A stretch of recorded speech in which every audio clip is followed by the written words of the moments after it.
Hi everyone, welcome to learn loop. இன்னைக்கு நம்ம Indian பாலிட்டியில் ரொம்ப இம்பார்ட்டண்ட் அண்ட் கரண்ட் அஃபேர்ஸோட டைரெக்டாக கனெக்ட் ஆகிற ஒரு டாபிக் பார்க்க போகிறோம். அதுதான் ஆன்டி டிஃபெக்ஷன் லா. ரீசெண்டாக நியூஸில் சிவி சண்முகம் ஏஐஏடிஎம்கேல இருந்து வேறு சைட் சப்போர்ட் பண்ணுறாரான்னு டிஸ்கஷன்ஸ் வருது. ஸோ இமீடியட்டாக நமக்கு எல்லாம் ஒரு டவுட் வரும், இது டிஃபெக்ஷனா? எம்எல்ஏ பார்ட்டிக்கு ஆப்போசிட்டாக போனால் உடனே சீட் போயிடுமா? இந்தியாவில் இதுக்காக ரூல்ஸ் இருக்கா? இந்த மாதிரி நிறைய கொஸ்டின்ஸ் இருக்கும். ஆக்சுவலாக இந்த மாதிரி பொலிட்டிக்கல் சுச்சுவேஷனுக்கு கான்ஸ்டியூஷனில் ஸ்பெசிஃபிக்காகவே ப்ரொவிஷன்ஸ் இருக்குது. ஸோ இன்னைக்கு ரியல் பொலிட்டிக்கல் எக்ஸாம்பிள்ஸை யூஸ் பண்ணி ஆன்டி டிஃபெக்ஷன் லானா என்ன, எப்போ அப்ளை ஆகும், எப்போ அப்ளை ஆகாது, ஸ்பீக்கரோட ரோல் என்ன, சுப்ரீம் கோர்ட் எப்படி இன்டர்ஃபியர் பண்ணும், இந்த மாதிரி எல்லாத்தையுமே சிம்பிளாக புரிஞ்சுக்கலாம். வாங்க வீடியோக்குள்ள போகலாம். ஃபர்ஸ்ட் பேசிக்காக டிஃபெக்ஷன்னா என்ன? சிம்பிளாக சொல்லணும்னா, ஒரு எம்எல்ஏ ஆர் எம்பி அவங்க பார்ட்டியை விட்டு வேற பார்ட்டியில் ஜாயின் பண்ணா இல்லை பார்ட்டி ஆர்டருக்கு ஆப்போசிட்டாக ஓட் பண்ணால் அதுக்கு பேர் தான் டிஃபெக்ஷன் சொல்லுவாங்க. ஃபார் எக்ஸாம்பிள் இப்போ கரண்ட் இஷ்யூ எடுத்துக்கோங்க, சிவி சண்முகம் பற்றி டிஸ்கஷன்ஸ் வருது. அதில் நிறைய ரிப்போர்ட்ஸ் என்ன சொல்கிறாங்க அப்படின்னா, அவரோட ஃபேக்ஷன் செப்பரேட்டாக மீட்டிங்ஸ் கண்டக்ட் பண்ணுறாங்க, அவரோட சில எம்எல்ஏஸ் என்ன பண்ணுறாங்கன்னா டிவிகேக்கு சப்போர்ட் பண்ண போகிறாங்க, லீடர்ஷிப்புக்கு அகெயின்ஸ்டா இன்டர்னல் மூவ்மெண்ட் இருக்கு, இந்த மாதிரிலாம் சொல்கிறாங்க. ஸோ அப்போ நமக்கு இம்மீடியட்டாக என்ன கொஸ்டின் வரும்னா, அப்போ ஆல்ரெடி சிவி சண்முகம் டிஃபெக்ஷன் பண்ணிட்டாரா அப்படின்ற கொஸ்டின் வரும். அப்படி கேட்டீங்க அப்படின்னா நாட் நெசசரிலி, பிகாஸ் இது வந்து வெறும் கிரிட்டிசிசம் தான். இன்டர்னலி டிஸ்அக்ரிமெண்ட் இருந்துட்டு இருக்கு, செப்பரேட்டா கன்சல்ட் பண்றாங்க, இது மட்டும் டிஃபெக்ஷன் கிடையாது. ஓகே, அப்ப எக்ஸாக்டா எப்போ டிஃபெக்ஷன் அப்ளை ஆகும்னு கேட்டீங்கன்னா, கான்ஸ்டியூஷன்ல சில சுச்சுவேஷன்ஸ் கிளியரா மென்ஷன் பண்ணியிருக்காங்க. ஸோ ஃபர்ஸ்ட் என்ன பார்த்தீங்க அப்படின்னா, ஒரு எம்எல்ஏ வாலண்டியரா அவங்க பார்ட்டியை விட்டு போறது. ஸோ இதில் இம்பார்ட்டன்ட் பாயிண்ட் என்னன்னா, ஃபார்மல் ரெசிக்னேஷன் கொடுக்கணும் அப்படிங்கிற அவசியமே கிடையாது, அது வந்து கம்பல்சரி கிடையாது. அவங்களோட ஆக்ஷன்ஸ் தான் இம்பார்ட்டண்ட். ஃபார் எக்ஸாம்பிள் கண்டினியூஸாக இன்னொரு பார்ட்டிக்கு சப்போர்ட் பண்ணிகிட்டே இருக்காங்க, ஓன் பார்ட்டிக்கு அப்போசிட்டாக பப்ளிக் ஸ்டேட்மெண்ட்ஸ் ஏதாவது கொடுக்குறாங்க அப்படின்னாலும், இல்லை வேற சைட் பொலிட்டிக்கல் ஆக்டிவிட்டீஸ் பண்ணுறது, இந்த மாதிரி சுச்சுவேஷன்லாம் வந்து இதுக்கு எடுத்துக்கலாம். ஸோ இந்த மாதிரி பிஹேவியர் எல்லாம் பார்த்து ஸ்பீக்கர் தான் வந்து கன்க்ளூட் பண்ண முடியும். ஓகேவா? ஸோ இவர் இன்டைரக்டா பார்ட்டியை லீட் பண்ணிட்டாரு அப்படின்னு சொல்லிட்டு ஸ்பீக்கர் தான் என்ன பண்ண முடியும்னா கன்க்ளூட் பண்ண முடியும். நெக்ஸ்ட் ரெண்டாவது சுச்சுவேஷன் என்னன்னு பார்த்தீங்கன்னா, பார்ட்டி விப்புக்கு ஆப்போசிட்டா ஓட் பண்றது. பார்ட்டி வந்து கிளியரா ஒரு இன்ஸ்ட்ரக்ஷன்ஸ் கொடுத்துருப்பாங்க. ஓகேவா? எம்எல்ஏ வந்து ஆப்போசிட்டா ஓட் போடுறாருன்னா, இல்லை இன்டென்ஷனலா அன்னைக்கு வந்து ஆப்சென்ட் ஆயிட்டாரு அப்படின்னா டிஃபெக்ஷன் இஷ்யூ வரலாம். இது வந்து ரெண்டாவது சுச்சுவேஷன். தேர்டு சுச்சுவேஷன் பார்த்தீங்க அப்படின்னா, இண்டிபெண்டா வின் பண்ண கேண்டிடேட் லேட்டரா பொலிட்டிக்கல் பார்ட்டி ஜாயின் பண்ணக்கூடாது, பட் அப்படி ஜாயின் பண்ணாங்கன்னா டிஸ்குவாலிஃபிகேஷனுக்கான சான்சஸ் இருக்கு. இது மூணாவது சுச்சுவேஷன். ஃபோர்த்து சுச்சுவேஷன் பார்த்தீங்கன்னா, நாமினேட்டட் மெம்பர்ஸ். அவங்க நாமினேஷனுக்கு அப்புறம் 6 monthsக்குள்ள பார்ட்டி ஜாயின் பண்ணலாம், பட் அதுக்கப்புறம் ஜாயின் பண்ணால் டிஃபெக்ஷன் ரூல்ஸ் அப்ளை ஆகும். ஸோ நம்ம என்ன பார்த்துருக்கோம்னா 4 சுச்சுவேஷன்ஸ் பார்த்துருக்கோம். ஸோ பட் எவ்ரி சுச்சுவேஷன்லையும் டிஃபெக்ஷன் அப்ளை ஆகிடுமான்னு கேட்டால் இல்லை, அதுக்கு சில எக்ஸப்ஷன்ஸ் இருக்கு. அதில் மோஸ்ட் இம்பார்ட்டன்ட் எக்ஸப்ஷன்ஸ் என்னன்னு பார்த்தீங்கன்னா, மர்ஜர் எக்ஸப்ஷன். அதாவது இப்போ மினிமம் 2/3 எம்எல்ஏஸ் வந்து ஒன்றா சேர்ந்து இன்னொரு பார்ட்டியில் ஜாயின் பண்ணுறாங்க அப்படின்னா அதை மர்ஜர்னு சொல்லுவாங்க. ஓகேவா? ஸோ அது வேலிடான மர்ஜராக கன்சிடர் பண்ணுவாங்க, அப்போ டிஸ்குவாலிஃபிகேஷன் வந்து அப்ளை ஆகாது. ஸோ இன்னொரு எக்ஸப்ஷன் கேஸ் இருக்கு. பார்ட்டியே வந்து பெர்மிஷன் கொடுக்குது, அந்த இப்போ ஏஐடிஎம்கே எடுத்துக்கிட்டிங்கன்னா அந்த பார்ட்டியே பெர்மிஷன் கொடுக்குது அப்படின்னா அது வந்து ரெண்டாவது எக்ஸப்ஷன். ஸோ நீங்கள் டிஃப்ரெண்ட்டாக ஓட் பண்ணலாம் அப்படின்னு சொல்கிறது, அப்போ வந்து நம்ம விப்பை என்ன பண்ணுறது இல்லைன்னா வயலேட் பண்ணுறது கிடையாது. ஸோ இப்போ என்ன தெரியுது, மியர் கிரிட்டிசிசம் மட்டும் டிஃபெக்ஷன் கிடையாது.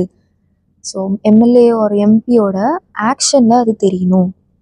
ஓகே, இந்த டிஃபெக்ஷன் நடந்துருச்சுன்னா யார் அதை ஃபைனலாக டிசைட் பண்ணுவாங்க? ஸோ லோக்சபாவை பொறுத்த வரைக்கும் ஸ்பீக்கர் டிசைட் பண்ணுவாங்க, ராஜ்யசபா பொறுத்த வரைக்கும் சேர்மன் டிசைட் பண்ணுவாங்க. ஸோ ஸ்டேட் அசம்பிளினா அசம்பிளியோட ஸ்பீக்கர் தான் டிசைட் பண்ணுவாங்க. அவங்க ஃபேக்ட்ஸை அனலைஸ் பண்ணி டிஸ்குவாலிஃபிகேஷனை டிசைட் பண்ணுவாங்க. ஸோ ஆக்சுவலாக வந்து என்னென்ன ஃபேக்ட்ஸ் இருக்குது, எவிடன்ஸ் எப்படி இருக்குன்னு பார்ப்பாங்க, விப்பை வயலேட் பண்ணியிருக்காங்களா அப்படின்னு சொல்லி செக் பண்ணுவாங்க. ஸோ எல்லா அனாலிசிஸும் முடிச்சுட்டு தான் ஸ்பீக்கர் டிசைடே பண்ணுவார். ஓகே, இப்போ டிஃபெக்ஷன் ப்ரூவ் ஆனால் மெம்பர் வந்து டிஸ்குவாலிஃபை ஆகலாம். ஓகேவா? ஸோ ஸ்பீக்கரோட ரோல் வந்து ரொம்ப இம்பார்ட்டண்ட், பிகாஸ் பார்லிமெண்டரி டெமோக்ரஸியில் அவரோட டெசிஷன் வந்து பெரிய இம்பாக்டை கிரியேட் பண்ணும். நிறைய கிரிட்டிக்ஸ் என்ன சொல்லுவாங்க அப்படின்னா, ஸ்பீக்கர் வந்து ரூலிங் பார்ட்டி சைடு வந்து ஃபேவர் பண்ண சான்ஸ் இருக்கு, அந்த மாதிரி தான் சொல்லுவாங்க. ஸோ அதனால சுப்ரீம் கோர்ட் என்ன சொல்லுது அப்படின்னா, ஸ்பீக்கர் டெசிஷன் ஃபைனல் கிடையாது. கோர்ட் ஜுடிஷியல் ரிவ்யூ பண்ண முடியும். ஒருவேளை ஸ்பீக்கர் வந்து டிசைட் பண்ணி அது வந்து அன்ஃபேர் டெசிஷனா இருந்தா, இல்ல பயாஸ்டா இருந்தா, இல்ல அன்னெசசரி டிலே இருந்துச்சுன்னா, சுப்ரீம் கோர்ட் வந்து இதுல இன்டர்ஃபியர் பண்ண முடியும். ஓகேவா? Okay, let's come back to the question. CV Shanmugam கேம்போட ஆக்ஷன்ஸ் வந்து டிஃபெக்ஷனை கன்சிடர் பண்ணலாமா கூடாதான்னு கேட்டீங்கன்னா, this is not immediate defection. ஓகேவா? ஃபைன். நெக்ஸ்ட், ஏன் வந்து ஆன்டி டிஃபெக்ஷன் லான்னு ஒன்று கொண்டு வந்தாங்க அப்படின்னு தெரிஞ்சுக்கலாம் ஃபர்ஸ்ட். ஸோ முன்னாடி இந்தியன் பாலிடிக்ஸ்ல என்ன நடந்துச்சு அப்படின்னா, எம்எல்ஏஸ் வந்து ஃப்ரீக்வெண்டா பார்ட்டிஸ் மாத்திட்டே இருந்தாங்க. மார்னிங் ஒரு பார்ட்டியில இருப்பாங்க, ஈவினிங் பார்த்தீங்கன்னா வேற பார்ட்டியில இருப்பாங்க. அதனால கவர்மெண்ட் வந்து கொலாப்ஸ் ஆகும். ஓகே, ஸோ அதுக்கு ஒரு ஃபேமஸ் ஃப்ரேஸ் இருக்கு, ஆயிரம் காயிரம் பாலிடிக்ஸ் அப்படின்னு சொல்லிட்டு. இது ஏன் வந்துச்சு அப்படின்னா, ஒரு ஃபேமஸ் இன்சிடென்ட் வந்து ஹரியானால நடந்துச்சு. ஒரு எம்எல்ஏ வந்து கயாலால் அப்படின்னு சொல்லிட்டு ஒரு எம்எல்ஏ ஒரே நாள்ல மல்டிபிள் டைம்ஸ் வந்து பார்ட்டி சேஞ்ச் பண்ணார். ஸோ மார்னிங் ஒரு பார்ட்டில இருந்தாரு, கொஞ்ச நேரம் கழிச்சு வேற பார்ட்டி, அப்புறம் இன்னொரு சைடு மாறினார். ஸோ அது மீடியா அண்ட் பொலிட்டீஷியன்ஸ் சொன்ன ஃப்ரேஸ் தான் ஆயிரம் காயிரம். ஸோ இந்த ஃப்ரேஸ் தான் லேட்டர் இந்தியன் பாலிடிக்ஸ்ல பார்ட்டி ஸ்விட்சிங்க்கு ஒரு சிம்பிள் மாதிரியே ஆயிடுச்சு. அதனால தான் பொலிட்டிக்கல் ஸ்டெபிலிட்டி மெயின்டைன் பண்ண 1985ல ஆன்டி டிஃபெக்ஷன் லான்னு ஒன்று கொண்டு வந்தாங்க. ஸோ டிஃபெக்ஷன் நடக்குதுன்னா அதை எதிர்த்து ஆன்டி டிஃபெக்ஷன் லாவை நம்ம என்ன பண்ணலாம், யூஸ் பண்ணலாம். ஸோ இது எப்போ கொண்டு வந்தாங்கன்னா 1985ல கொண்டு வந்திருப்பாங்க. ஓகே, இது வரைக்கும் நம்ம கான்செப்ட் பார்த்தோம். ஸோ இப்போ நம்ம வந்து கான்ஸ்டியூஷனோட கொஞ்சம் கனெக்ட் பண்ணலாம். என்னென்னலாம் கான்ஸ்டியூஷன் ப்ரொவிஷன்ஸ் இருக்கு ரிலேட்டட் டு திஸ் இஷ்யூ அப்படின்னு பார்த்தீங்கன்னா, ஓகே, ஃபர்ஸ்ட் நம்ம என்ன தெரிஞ்சுக்கணும் அப்படின்னா, இனிஷியலா கான்ஸ்டியூஷன்ல டைரக்டா ஆன்டி டிஃபெக்ஷன் லான்னு ஒன்று இல்லை. லேட்டர் பொலிட்டீஷியன்ஸ் ஃப்ரீக்வெண்டா பார்ட்டி மாத்திட்டே இருந்தது. அந்த பார்ட்டி ஸ்விட்சிங் வந்து இன்க்ரீஸ் ஆயிடுச்சு. ஸோ கவர்மெண்டோட ஸ்டெபிலிட்டி அஃபெக்ட் ஆனதுனால 1985ல தான் கொண்டு வந்திருப்பாங்க. அதுக்கு தான் 52nd கான்ஸ்டியூஷனல் அமெண்ட்மெண்ட் ஆக்ட் கொண்டு வந்தாங்க. இந்த அமெண்ட்மெண்ட் ஆக்ட் மூலியமா தான் ஆன்டி டிஃபெக்ஷன்லாம் இன்ட்ரடியூஸ் பண்ணாங்க. அது மட்டும் இல்ல, கான்ஸ்டியூஷன்ல 10th ஷெட்யூல் ஆட் பண்ணாங்க. ஸோ இந்த 10th ஷெட்யூல் தான் டிஃபெக்ஷன் ரிலேட்டட் ரூல்ஸ் எல்லாம் உள்ளடக்கின ஒரு ஷெட்யூல்.